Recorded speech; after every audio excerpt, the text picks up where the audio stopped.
اسی لیے میں تو عرض کیا کرتا ہوں کہ صحابہ کرام رضوان اللہ علیہم اجمعین جیسی محبت کسی اور میں نہیں ہے، صحابہ کرام جیسی اطاعت اور فرمانبرداری اور اتباع یہ کسی اور میں نہیں ہے۔ اللہ اکبر کبیرہ، صحابہ کرام جیسا ایمان کسی اور میں نہیں ہے۔ کوئی بھی نہ کسی صحابی کے ایمان کو پہنچ سکتا ہے، نہ صحابی کے عمل کو پہنچ سکتا ہے، اور نہ ہی صحابی کی اطاعت اور فرمانبرداری کو پہنچ سکتا ہے۔ حمزہ ونفخہ ونفثہ، بسم اللہ الرحمن الرحیم،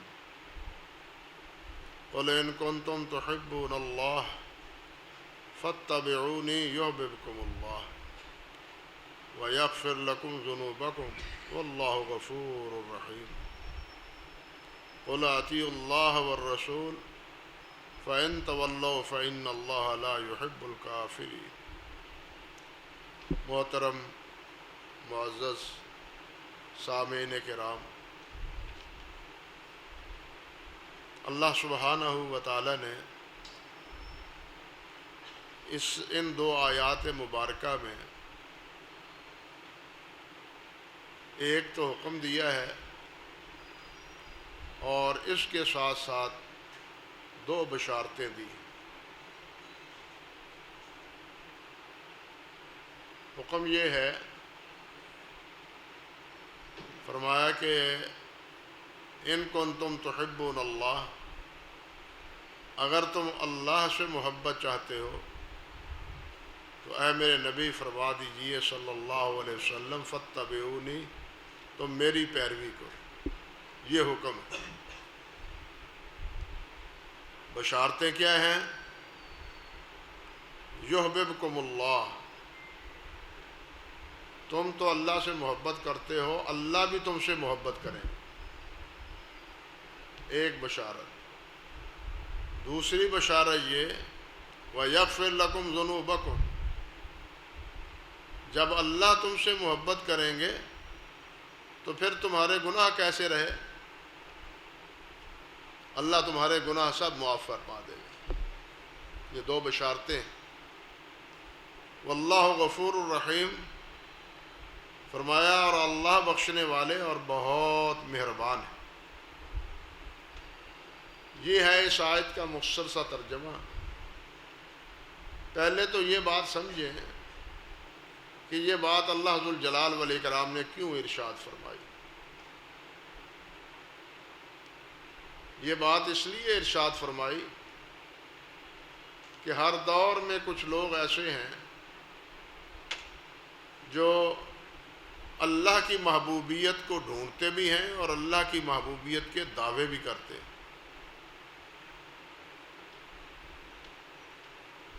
مشرکین مکہ کو دیکھیے، باوجود کہ وہ کفر و شرک پر گامزن تھے، لیکن وہ اللہ رب العزت کی محبت میں اور اللہ کے قرب میں ان لات، منات، عزا، ہبل وغیرہ اپنے بتوں کی پرستش کرتے تھے، پوجا کرتے تھے۔ کیوں کرتے تھے؟ اللہ ذوالجلال نے فرمایا خود کہ ما نعبدہم الا لیقربونا الی اللہ زلفیٰ، کہ ان کی عبادت سے ہمیں اللہ کا قرب نصیب ہو جاتا ہے۔ وہ ان کو خالق آسمان نہیں سمجھتے تھے، زمین و آسمان کا پیدا کرنے والا نہیں سمجھتے تھے، انسان کو پیدا کرنے والا ان کو نہیں سمجھتے تھے۔ قرآن بڑا پڑا ہے اس بات پر کہ وہ اس بات کا اعتراف کرتے ہیں، مانتے ہیں کہ اللہ خالق ہے، موت و حیات کا مالک وہی ہے، بارشیں برسانے والا وہی ہے، ہماری تقدیر کا بنانے والا وہی ہے، اور اولاد دینے والا وہی ہے۔ یہ سب کچھ اللہ تعالیٰ دیتا ہے، لیکن کہاں اللہ سبحانہ و تعالیٰ کی عظیم الشان ذات گرامی اور کہاں ہم گناہ گار۔ ہم اللہ کا قرب کس طرح حاصل کر سکتے؟ وہ کہتے ہیں اس لیے ہم ان ہستیوں کو، یہ جو بزرگ ہیں جن کی یہ مورتیاں ہیں جن بزرگوں کی، ہم ان کو راضی کرنے کی کوشش کرتے ہیں تاکہ یہ ہماری سفارش اللہ رب العزت کے ہاں کر دیں اور ہمیں اللہ رب العزت کے ہاں پذیرائی میسر آ جائے، اللہ کے ہاں ہم محبوب بن جائیں۔ یہ ان کی کا تصور ہے۔ مشرکین مکہ کے علاوہ یہودی دیکھ لیں یا عیسائی دیکھ لیں، عیسیٰ علیہ السلام کو اللہ سبحانہ و تعالیٰ کا بیٹا مانتے تھے۔ یہودیوں میں ایک گروہ ایسا تھا جو حضرت عزیر علیہ السلام کو اللہ ذوالجلال والاکرام کا بیٹا سمجھتے تھے اور ان کی پرستش کرتے تھے، ان کی پوجا کرتے تھے، اور ان کی پرستش کا بھی مقصد ان کا یہ تھا کہ یہ راضی ہو جائیں گے اور ان کے رضا کے نتیجے میں اللہ ذوالجلال ہم پر راضی ہو جائے۔ یہ ذریعے انہوں نے ڈھونڈے ہوئے تھے۔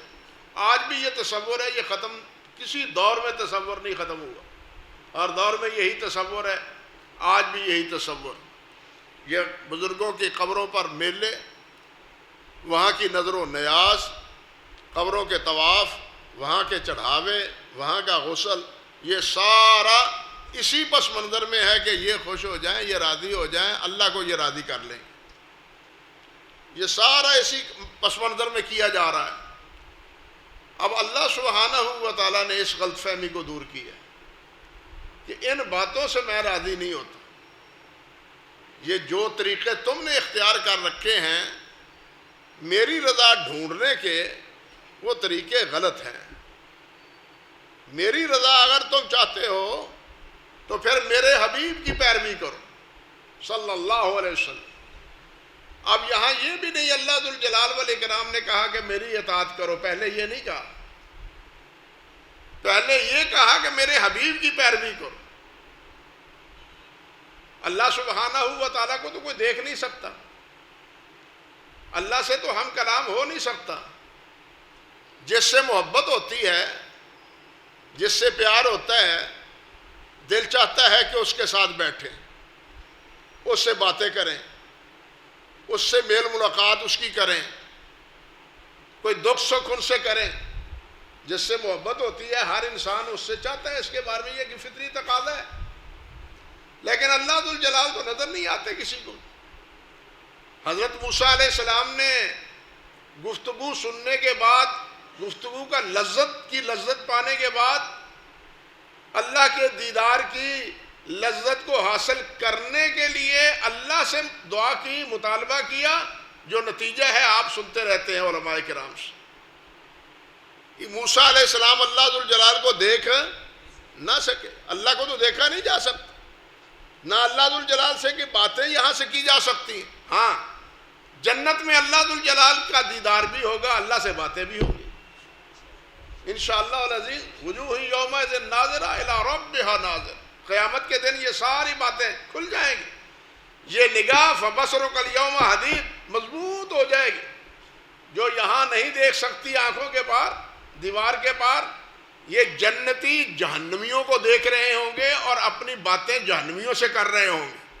یہ ساری تفصیلات قرآن مجید میں موجود ہیں۔ اس وقت یہ کیفیت نہیں ہوگی جو اس وقت یہ کمزور جسم کی کیفیت ہے۔ اللہ ذوالجلال والاکرام سے ہمارا اس وقت تعلق تو غیب کا ہے، یؤمنون بالغیب۔ بات سمجھے؟ اللہ کے ساتھ تعلق ہمارا اس وقت کس بات پر ہے؟ یؤمنون بالغیب، غیب کا ہے۔ ہم نے اللہ کو نہیں دیکھا۔ حبیب علیہ السلام نے فرمایا ہم نے اللہ کو مان لی۔ حبیب علیہ السلام نے فرمایا جنت دوزخ ہے، ہم نے مان لیا۔ حبیب علیہ السلام نے فرمایا فرشتے ہیں، ہم نے مان لیا۔ آپ نے فرمایا کہ جہنم ہے، جنت ہے اور مرنے کے بعد قیامت ہے، ہم نے مان لیا۔ آپ نے فرمایا قبر کا عذاب ہے، ہم نے مان لیا۔ یعنی یہ ساری چیزیں ہم نے کس کے کہنے پہ مانی ہیں؟ حضرت محمد رسول اللہ صلی اللہ علیہ وسلم کے ماننے۔ یعنی یہ یاد رکھے، اللہ پر ایمان بھی، یہ قرآن پر ایمان بھی، جنت دوزخ پر ایمان بھی، قیامت پر بھی ایمان، یہ سب کس کی بدولت ہے؟ حضرت محمد رسول اللہ صلی اللہ علیہ وسلم. نہ ہم نے کسی چیز کو دیکھا، نہ جہنم عذاب قبر ہوتا ہوا دیکھا. لوگ انکار اسی لیے کرتے ہیں کہ نظر تو کچھ نہیں آتا. بھائی تمہیں کچھ نہیں آتا، جس کو اللہ ذوالجلال نے دکھا دیا اس نے بتلایا ہے کہ ہوتا ہے. بات سمجھے نا؟ جس کو اللہ ذوالجلال نے دکھلا دیا اس ہستی نے بتلایا ہے کہ ہوتا ہے. اب ایمان بالغیب کا تقاضا یہ ہے کہ ہوتا ہے. جنت ہے ہم نے تو نہیں دیکھی، جہنم ہے نہیں دیکھی، قیامت ہے نہیں دیکھی، فرشتے ہیں نہیں دیکھے، دائیں بائیں ہیں کبھی احساس ہوا ہے؟ دائیں بائیں لکھنے والے ہیں کبھی احساس ہوا ہے؟ کیوں ایمان لاتے ہیں کہ اللہ کے حبیب نے کہا ہے، ہم نے کہا جی ٹھیک ہے. اب حکم یہ ہے، اللہ ذوالجلال تو نظر نہیں آتے، نہ ان سے بات ہو سکتی ہے. اللہ ذوالجلال نے ہمارے شوق کو پورا کرنے کے لیے اپنے حبیب کو آگے کر دیا. بات سمجھے؟ اس شوق کو پورا کرنے کے لیے گویا اپنے حبیب علیہ السلام کو آگے کر لیا.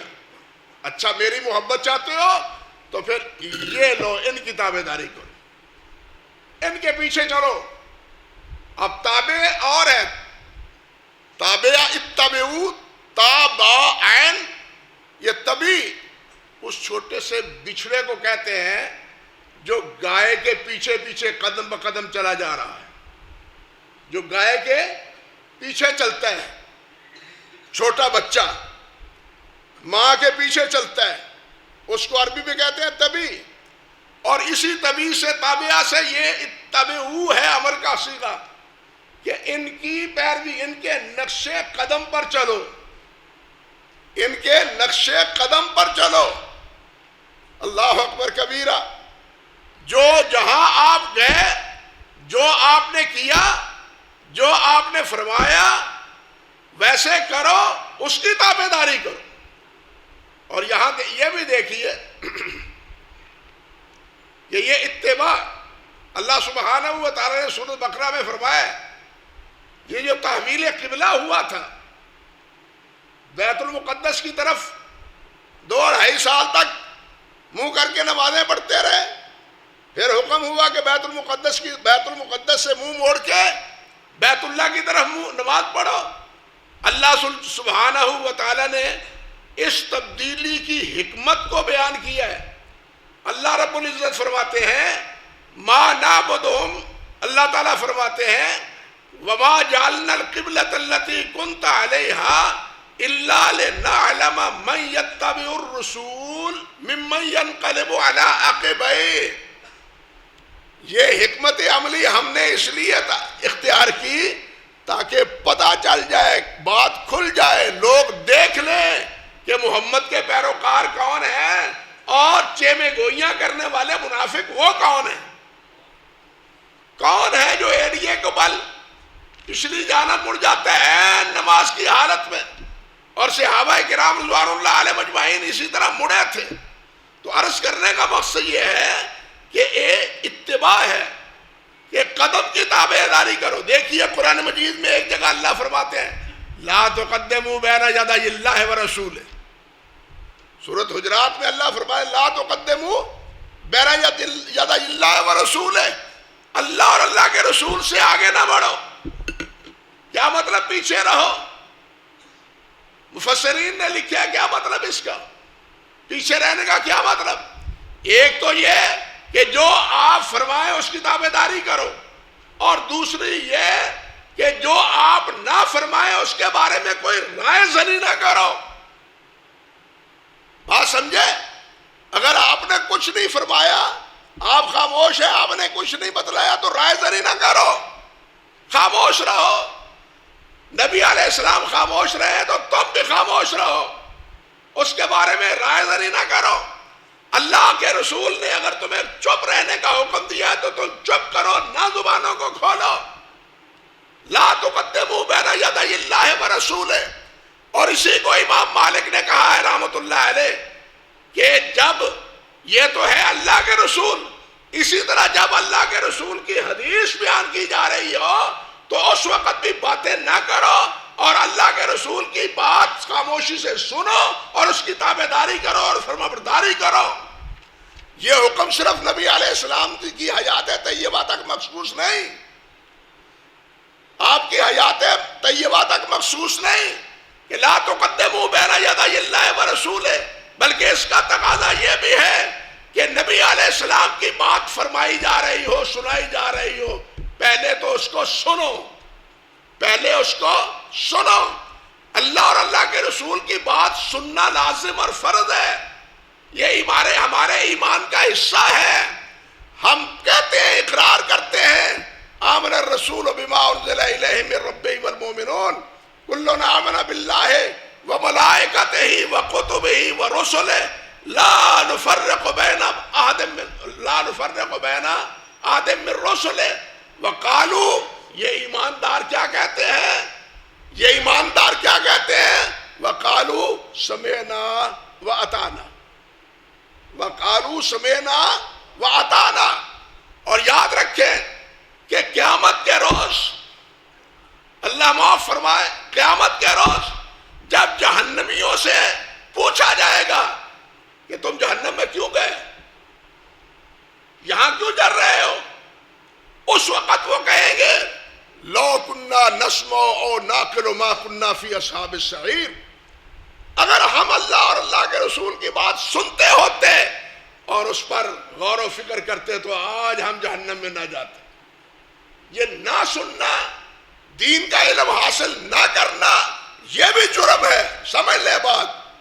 ہمارے ہاں حوصلے بڑے عجیب عجیب ہیں، اور مولویوں کی بات نہ سنو ورنہ کچھ کرنا پڑے گا۔ بات تو ٹھیک ہے، سنو گے تو کرو گے، جب وہ سنو گے نہیں تو کرو گے کیا؟ ہم نے سننے سے اجتناب کی کوشش کی، حالانکہ یہ نہ سننا جرم ہے، علم حاصل نہ کرنا جرم ہے۔ اللہ کے رسول معلم ہیں، صحابہ کرام آپ کے متعلم ہیں، اللہ نے آپ کو معلم کائنات بنایا ہے، صحابہ کرام آگے سب کے لیے استاد ہیں۔ اللہ اکبر کبیرہ۔ تو عرض کر رہا تھا کہ نبی علیہ السلام کی تابعداری کا ایک تقاضا یہ بھی ہے کہ آپ کے فرمان کے بعد جو کچھ آپ نے کیا یا فرمایا اس کی تابعداری کی جائے، اس کو سنا جائے، سمجھا جائے اور اس کی پیروی کی جائے۔ یہ ہے اتبعوا، تابعداری کرو، اس کی فرم برداری کرو۔ اللہ اکبر کبیرہ، اللہ اکبر کبیرہ۔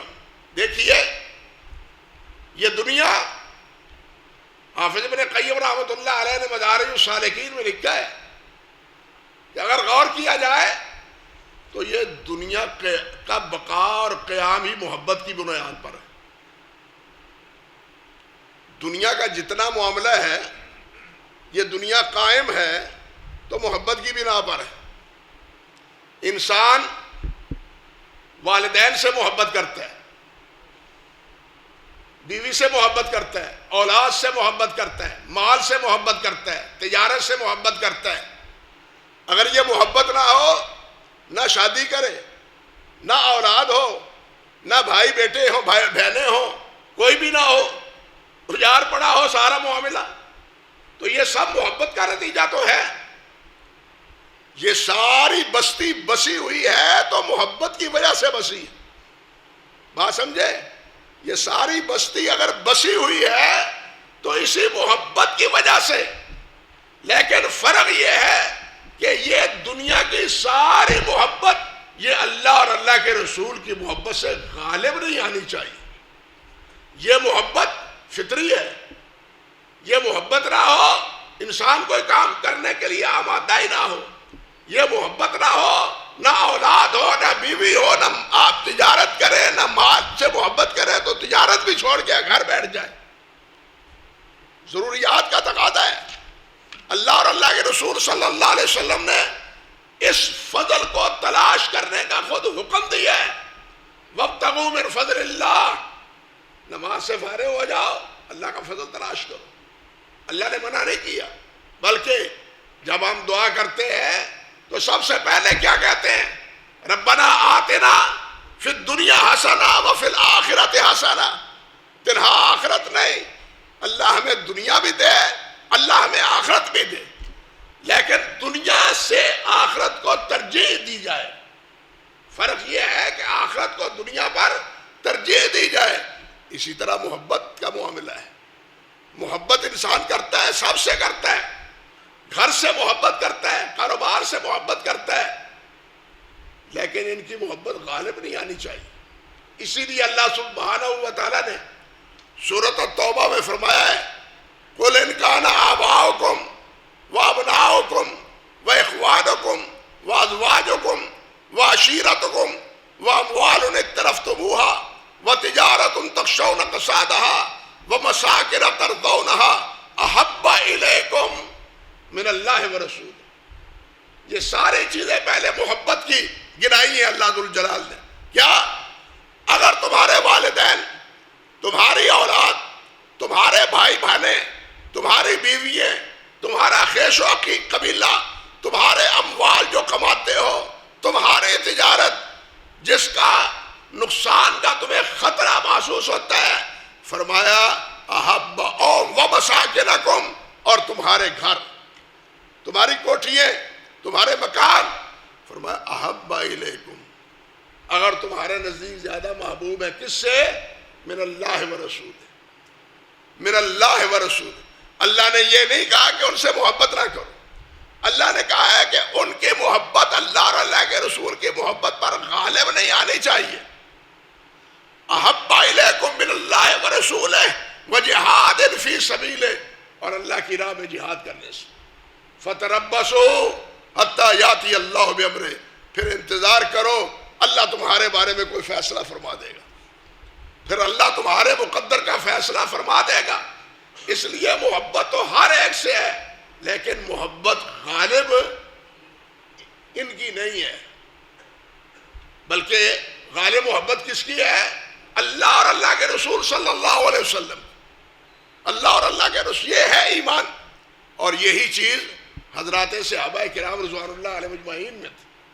صحابہ کرام رضوان اللہ علیہ مجمعین نے نہ اولاد دیکھی، نہ مال دیکھا، نہ گھر بار دیکھا، کچھ بھی نہ دیکھا، سب کچھ اللہ اور اللہ کے رسول کے حکم پر قربان کر دی. اسی لیے میں تو عرض کیا کرتا ہوں کہ صحابہ کرام رضوان اللہ علیہ اجمعین جیسی محبت کسی اور میں نہیں ہے. صحابہ کرام جیسی اطاعت اور فرمانبرداری اور اتباع یہ کسی اور میں نہیں ہے. اللہ اکبر کبیرہ. صحابہ کرام جیسا ایمان کسی اور میں نہیں ہے. کوئی بھی نہ کسی صحابی کے ایمان کو پہنچ سکتا ہے، نہ صحابی کے عمل کو پہنچ سکتا ہے، اور نہ ہی صحابی کی اطاعت اور فرم برداری کو پہنچ سکتا ہے. آج ہم دعوے تو کرتے ہیں، کیا کہوں عرض کروں. حضرت عمر فاروق رضی اللہ تعالیٰ عنہ، وہ پچھلی باتیں چھوڑیں. حضرت مجدد صاحب رحمۃ اللہ علیہ، نام سنا ہے آپ، مجدد الفسانی رحمۃ اللہ علیہ، شیخ احمد سرہندی رحمۃ اللہ علیہ، فرماتے ہیں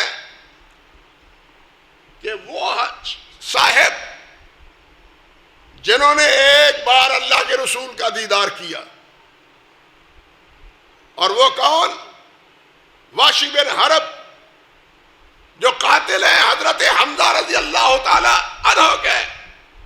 ایک بار دیکھا نبی علیہ السلام کو، پھر آپ نے فرمایا واشی سامنے نہ آیا کرو، میرا چچا یاد آ سکتا ہے. یہ واشی نبی علیہ السلام کی خدمت میں رہا، آپ کے سامنے نہیں آیا. فرماتے ہیں یہ واشی رحمت اللہ رضی اللہ تعالی عنہ، اس کے مقابلے میں دوسرے ہیں حضرت اویس قرنی رحمت اللہ علیہ. نبی علیہ السلام نے صحیح مسلم کی روایت ہے، خیر التابعین اویس القرنی، بہترین تابعی اویس قرنی ہے. علماء کا اتفاق ہے کہ علم کے اعتبار سے تابعین میں مقام حضرت سعید بن مسیب کا ہے، اور درجے اور مرتبے کے اعتبار سے مقام حضرت اویس قرنی کا ہے، جس کے بارے میں نبی علیہ السلام نے فرمایا تھا کہ اویس میری ملاقات کے لیے والدہ کی خدمت کی وجہ سے نہیں آ سکا، اگر تمہیں مل جائے تو اس سے امت کی بھلائی کی دعا کرنا، امت کی بخشش کی دعا کروانا۔ یہ کس کو کہا جا رہا ہے؟ سوچئے ذرا صحابہ کرام کو، جن کے عمل کے برابر کسی کا عمل نہیں ہے، انہیں کہا جا رہا ہے کہ اپنی اور امت کی بخشش کی ان سے دعا کرانا۔ لیکن مکتوبات میں حضرت مجدد فرماتے ہیں، اور تم کیا جانو صحابی کے مرتبے کو، تمہیں کیا شعور صحابی کے درجے اور مرتبے کو؟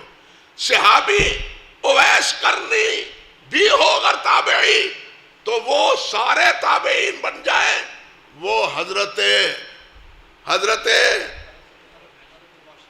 نہیں، قاتل حمزہ واشی بن حرب اس کے مرتبے کو نہیں پہنچ سکتے۔ یہ ہے صحابی کا درجہ، یہ ہے صحابی کا مرتبہ۔ صحابہ نے اور محدثین نے جو کہا وہ لمبی تفصیل ہے، عرض کرنے کا مقصد یہ تھا کہ کوئی امتی کسی صحابی کے ایمان کے برابر اس کا ایمان نہیں ہے، کسی امتی کا عمل صحابی کے عمل کے برابر نہیں ہے، کسی امتی کی اطاعت اور تابعداری امت کی تابعداری کے برابر، امت ساری کی ان کے برابر نہیں ہے۔ صحابی نبی علیہ السلام کی خدمت میں حاضر ہوتا ہے، ہاتھ میں کیا ہے؟ سونے کی انگوٹھی پڑی ہے۔ نبی علیہ السلام نے دیکھ لیا، اٹھا ہاتھ بلایا، قصہ مختصر، دست مبارک سے انگوٹھی کو وہ انگوٹھی اتاری اور پھینک دی۔ فرمایا جہنم کا کڑا پہن رہے ہو، جہنم کا کڑا پہن رہے ہو، پھینک دیا۔ مجلس برخاست ہو گئی۔ صحابہ کرام عرض کرتے ہیں اس صحابی سے کہ حضور تشریف لے جا چکے، بھائی یہ انگوٹھی لے جاؤ، اپنے گھر والی کو پہنا دو، گھر والی کو پہنا دو۔ لیکن وہ صحابی کیا جواب دیتا ہے؟ وہ فرماتا ہے جس کو اللہ کے رسول نے پھینک دیا ہو میں اس کو اٹھانے کے لیے تیار نہیں ہوں۔ حالانکہ اٹھا سکتے تھے، اہلیہ کو پہنا سکتے تھے، بیٹیوں کو پہنا سکتے تھے، لیکن مطلب یہ تھا کہ جس کو آپ نے پھینکا ہے میں اٹھا نہیں لے سکتا۔ بتلائیے کوئی ہے مثال ایسے؟ نبی علیہ السلام خطبہ ارشاد فرما رہے ہیں، خطبہ ارشاد فرماتے صحابہ کچھ کھڑے ہیں کچھ بیٹھے ہیں، ابو داود کی روایت ہے، فرماتے ہیں اجلسو بیٹھ جاؤ۔ حضرت عبداللہ بن مسعود رضی اللہ تعالی عنہ دروازے میں ایک قدم دہلیز کے باہر ہے، ایک قدم اندر ہے، پچھلے قدم کو اٹھا کے دوسرے قدم کے ساتھ نہیں ملایا، وہیں بیٹھ گئے۔ ایک صحابی وہ بازار میں گلی میں آ رہا تھا، اس کے کان میں نبی علیہ السلام کی یہی بات پہنچی، اجلسو۔ اس نے اٹھا کے قدم مسجد تک بڑھنے کی کوشش نہیں کی، وہیں بیٹھ گئے۔ سرکار نے فرمایا اجلسو، اب یہاں مجھے بیٹھنا ہے، اب قدم نہیں اٹھانا۔ یہ ہے صحابہ کرام رضوان اللہ علیہ مجمعین کی اطاعت اور محبت۔ صحابہ حضرت خبیب سب کچھ چھوڑ کے جب مدینے جانے لگے ہیں، اہل مکہ نے راستہ روکا، خبیب یہاں سے آ کے تم نے سرمایہ بنایا، وہ لوہے کا کام کرتے تھے، مال کمایا، یہاں مکے سے ہم سے وصول کیا، ہم آپ کو مال نہیں دینا چاہتے، یہ مال یہاں سے تم نے کمایا ہے، ہم نہیں جانا چاہتے، تم جاتے ہو تو جاؤ۔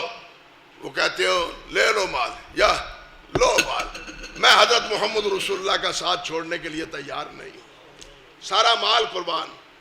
وہ ابو بکر صدیق نے کیا کیا تھا، حضرت عمر فاروق نے کیا کیا تھا، سب صحابہ کرام نے بستے ہوئے گھر چھوڑ کے مدینہ کا رخ کیوں کیا تھا؟ کس کے حکم کے پر کیا تھا؟ حضرت محمد رسول اللہ صلی اللہ علیہ وسلم کے حکم پر۔ اللہ اکبر۔ اسی لیے عرض کرتا ہوں، یہ ہے اتباع، یہ ہے اطاعت، یہ ہے فرما برداری۔ آج آپ گھنٹہ گھر چلے جائیں، یہ میلاد کے لگے ہوئے ہیں نا بڑے بڑے بینر، لیکن جن کے لگائے ہوئے ہیں وہ سارے منہ من ہیں، مومن نہیں، وہ سارے کیا ہیں؟ اپنی شہرت کے لیے منہ من ہیں۔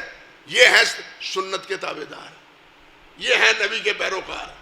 محبت اس طرح آتی ہے، پیار اس طرح آتا ہے؟ نہیں، محبت اور معیار اور ہیں، اس کا میزان اور ہے، اس کا ترازو اور ہے۔ وہ اللہ نے بتلایا ہے فاتبعونی، میری پیروی کرو۔ اگر میری پیروی کرو گے تو ٹھیک۔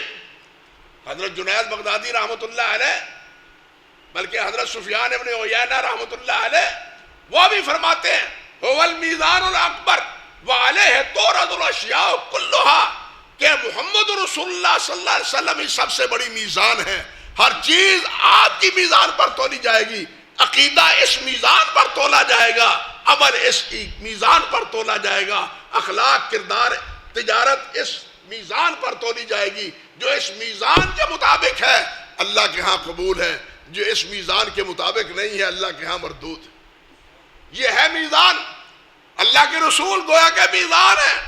اللہ کے رسول کی پیروی اللہ کی پیروی ہے، اللہ کے علاوہ کسی، یہ رسول کے مقام کے علاوہ کسی اور کا مرتبہ نہیں ہے۔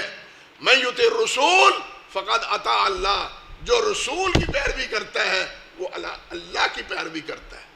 کوئی ہے؟ یہ اتھارٹی کسی کی نہیں ہے، کسی کی تابع داری اللہ کی تابع داری نہیں ہے، صرف اللہ کے رسول کی تابع داری، وہ اللہ رب العزت کی تابع داری ہے۔ اللہ کے نبی، اللہ اکبر کبیرہ، اللہ نے کیا فرمایا کہ یہ بولتے ہیں وَمَا يَنطِقُ عَنِ الْهَوَىٰ إِنْ هُوَ إِلَّا وَحْيٌ يُوحَىٰ، میرے کہنے پر بولتے ہیں۔ یہ بیعت تم نے کی ہے میرے نبی کے ہاتھ پر نہیں، در حقیقت تم میرے ہاتھ پر بیعت کر رہے ہیں۔ میرے نبی نے کینکریاں پھیری ہیں، وَمَا رَمَيْتَ إِذْ رَمَيْتَ وَلَٰكِنَّ اللَّهَ رَمَىٰ، ہاتھ میرے نبی محمد کا تھا اور کینکریوں کو 1000 مشرکوں کی آنکھوں اور منہ میں ڈالنے کا کام میرا تھا۔ بات تو یہ ہے کہ رسول کی تابع داری کس کی ہے؟ اللہ کی۔ یہ اتھارٹی، یہ مقام، یہ اختصاص صرف اللہ کے رسول صلی اللہ علیہ وسلم۔ لیکن افسوس کہ ہمیں آپ کی یہ حیثیت آج مقبول نہیں ہے۔ ہم تجارت کریں اپنی مرضی سے، عبادت کریں اپنی مرضی سے، ذکر و اذکار کریں اپنی مرضی سے، دھمالے ڈالیں ذکر کے نام پر اپنی مرضی سے، میلے ٹھیلے لگائیں اپنی مرضی سے۔ کیا اتباع رہی؟ کیا اطاعت رہی؟ کیا پیروی رہی؟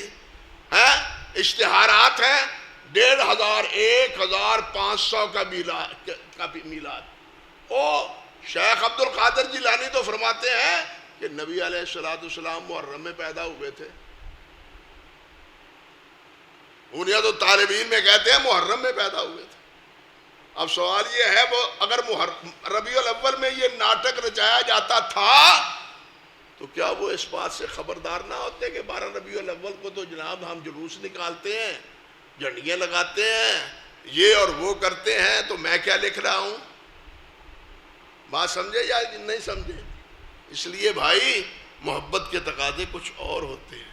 محبت کی نہیں جاتی، محبت آپ ہوتی ہے، محبت آپ ہوتی ہے۔ یہ ساز ایسا نہیں ہے ہر ساز پہ گایا جائے یا ہر ساز پہ اس کی بات کی جائے۔ اس کا ساز بھی جدا ہے، اس کا اصول بھی جدا ہے، اس کے ضوابط ہی جدا ہے، اور وہ کیا ہے؟ وہ اللہ اور اللہ کے رسول صلی اللہ علیہ وسلم کی موافقت ہے۔ یہ ہے تو سب کچھ درست ہے، اگر یہ ہے تو کچھ بھی نہیں، جو بھی انسان کر لے۔ اللہ آپ کی محبت، آپ کی اطاعت، آپ کی پیروی کی ہمیں توفیق عطا فرمائے۔ اقول قولی ھذا استغفر اللہ لی ولکم ولسائر المسلمین۔ اللہم لک الحمد کما ینبغی لجلال وجہک وعظیم سلطانک۔ اللہم لا نحصی ثناء علیک انت کما اثنیت علی نفسک۔ رضینا باللہ ربا وبالاسلام دینا وبمحمد النبی۔ رضینا باللہ ربا وبالاسلام دینا وبمحمد النبی۔ اللہم صلی علی محمد وعلی آل محمد كما صليت على إبراهيم وعلى آل إبراهيم إنك حميد مجيد. اللهم ربنا آتنا في الدنيا حسنة اللهم ربنا آتنا في الدنيا حسنة وفي الآخرة حسنة وقنا عذاب النار. اللهم أحسن عاقبتنا في الأمور كلها وأجرنا من خزي الدنيا وعذاب الآخرة. اللهم ربنا اغفر لنا ولإخواننا الذين سبقونا بالإيمان ولا تجعل في قلوبنا غلا للذين آمنوا ربنا إنك رؤوف رحيم. اللهم اغفر لنا ولآبائنا ولأمهاتنا ولمشايخنا ولجميع المؤمنين والمؤمنات والمسلمين والمسلمات الأحياء منهم والأموات إنك سميع الدعوات. اللهم يا شافي الأمراض اشف مرضانا ومرضى المسلمين. اللهم يا شافي الأمراض اشف مرضانا ومرضى المسلمين. عذب الباس رب الناس اشف أنت شافي لا شفاء إلا شفاءك شفاء لا يغادر سقما. اللهم لا تقتلنا بغضبك ولا تهلكنا بعذابك وعافنا قبل ذلك. ربنا لا تحمل علينا إصرا كما حملته على الذين من قبلنا. ربنا ولا تحملنا ما لا طاقة لنا به واعف عنا واغفر لنا وارحمنا أنت مولانا فانصرنا على القوم الكافرين. اللهم انصر الإسلام والمسلمين. اللهم انصر الإسلام والمسلمين ودمر على أعداء الدين. اللهم لعن الكفرة الفجر اليهود والهنود والنصارى والشيوعيين ومعاونيهم. اللهم شتت شملهم وفرق جمعهم وزلزل أقدامهم وخرب بنيانهم. اللهم انصرنا ولا تنصر علينا. اللهم أكرمنا ولا تهنا. اللهم آتنا ولا تحرمنا ولا تسلط علينا بذنوبنا من لا يخافك فينا ولا يرحمنا. اللهم فاطر السماوات والأرض أنت ولينا في الدنيا والآخرة توفنا مسلمين وألحقنا بالصالحين. سبحان ربك رب العزة عما يصفون وسلام على المرسلين والحمد لله رب العالمين.